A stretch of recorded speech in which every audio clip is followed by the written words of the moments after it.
know, racing has been something that has been of interest to me for almost 50 years now.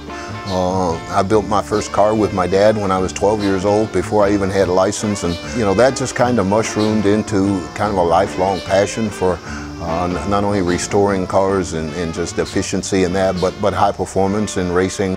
You know, it was a very pleasant day, and a day that I didn't have to work, and I suddenly decided it was time to go inside and take a shower and get cleaned up. And after I did that, I started feeling shortness of breath and hot flashes and sweaty, and then something that hadn't occurred before. My chest started to hurt really bad. We called the paramedics, and the Duncanville Fire Department paramedics came and informed me right away that Methodist Charlton was where they were going to take me. And I felt good about that, knowing how close it is to my residence here.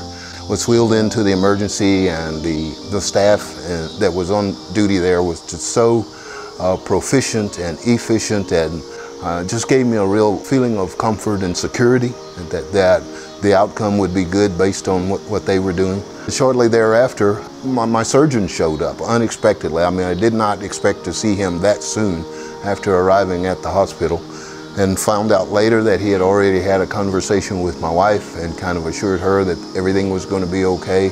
And everything that I was told was going to happen, in fact, happened. My doctor, Dr. Patel, told me that it would be about a 45-minute procedure, and within 45 minutes I would start to feel a whole lot better. A couple of the members from my church showed up, and I asked one of the brothers from my church to say a prayer as well, and he did, and took my family out and said a prayer. And I promise you that from that point forward, it felt like I was surrounded by angels for the rest of the time I was there.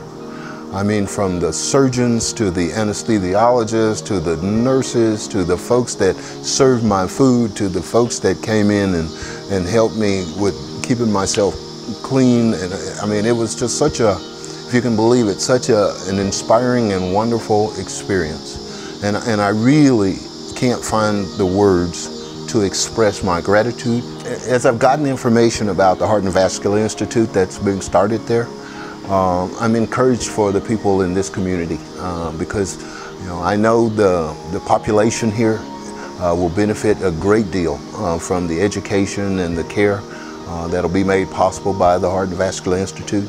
And I just encourage anyone that can help in that endeavor to do so.